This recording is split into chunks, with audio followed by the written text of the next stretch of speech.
할렐루야, 좋은 아침입니다. 하나님께서 우리를 향한 놀라운 사랑이 얼마나 크신지요. 끝이 없죠. 그래서 하나님은 경고의 말씀, 책망하는 말씀도 하시고 실제로 그렇게 심판도 내리십니다. 끝까지 하나님은 책임을 지기 위해서 마지막까지 책망을 하시고 심판을 내리실 때까지 그렇게 기회를 주시는 것인데, 오늘도 이 하루는 우리에게 주신 기회예요.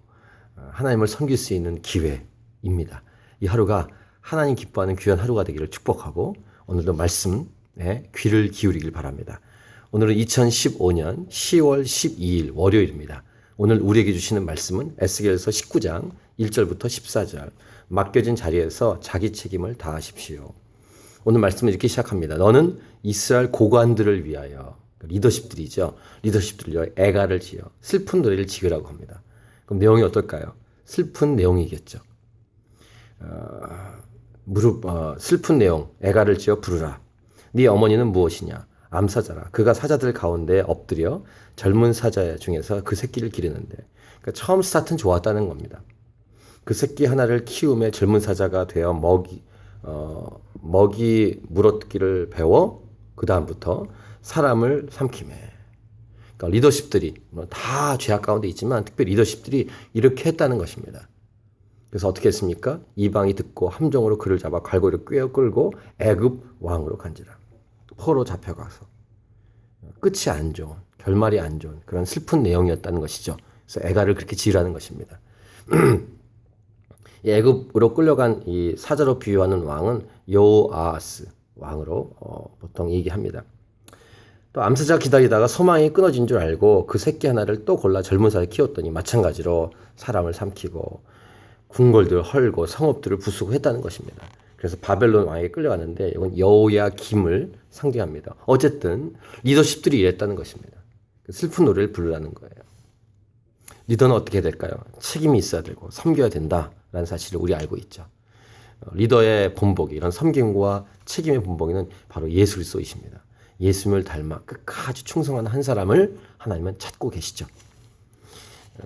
후반부는 다른데 비유인데 내용은 똑같습니다. 네 피의 어머니는 물가에 심겨진 포도나무 같아서 물이 많으므로 열매가 많고 가지가 무성하며 그 가지들은 강하여 권세 잡은 자의 귀가 될 만한데, 그 하나의 키가 굵은 가지 가운데서 높았으며 많은 가지 가운데서 뛰어나 보이다. 마찬가지로 처음부터 전성기가 있었다는 거예요. 좋았다는 것입니다. 근데 마찬가지로 마지막에 안 좋았다는 것인데 분노 중에 뽑혀서 교만해진 것입니다. 던짐을 당하며 그 열매는 동풍에 마르고 그 강한 가지는 꺾이고 말라 불에 탔더니 끝이.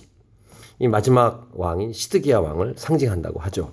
이제는 광야 메마르고 가물이 든 땅에 심어진 바 되고, 불이 그 가지 중에 하나에서부터 나와 그 열매를 태우니 권세 잡은 자의 귀가 들 만한 강한 가지가 없도다 하라. 그러니까 참다운 지도자가 없었다는 것입니다. 이것이 이스라엘과 예루살렘, 유다의 불운이었죠. 그리고 심판 가운데 있어서 마지막에 끝나버린, 하나님을 떠나고 교만한 자들의 그런 공동체의 결말이기도 합니다. 그래서 애가를 부르라고 했고, 이것이 애가라 후에도 애가가 되리라. 죄악의 결과는 슬픈 노래일 뿐입니다. 이 말씀으로 우리에게 주신 메시지는 무엇일까요? 오늘 제목처럼 맡겨진 자리에서 자기 책임을 다하십시오. 걸려고 움켜쥐려고 하는 게 아니라 맡겨진 그 위치, 부르심 따라 충성하는 사람을 하나님은 찾고 있다는 것입니다. 착하고 충성된 종아. 예수님이 그 모델, 본보기이시고 우리도 그 예수님을 따라가는 사람, 끝까지 충성하는 사람을 주님은 원하십니다. 특별히 리더십이라면 저는 믿습니다. 예수 믿는 사람은 이 땅의 리더십입니다. 리더십이란 거룩한 영향을 끼치는 사람인데, 주님의 영향을 끼치는 사람이고 하나님의 말씀을 증거하는 통로이어야 합니다. 그래서 더 끝까지 충성해야죠. 더 섬겨야 되겠죠. 여러분 모두가 이런 충성된 하나님의 백성으로 설 수 있길 축복하고, 무엇보다 예수님을 따라가서 예수님의 리더십을 본받아 섬기며 책임을 다하는 착하고 충성된 종들이 되기를 축복합니다. 이 하루가 하나님 주신 기회입니다. 이 기회를 잘 활용해서 하나님께 영광이 되는 그런 저와 여러분의 모든 삶이 되면 좋겠습니다. 아멘. 오늘도 승리하십시오.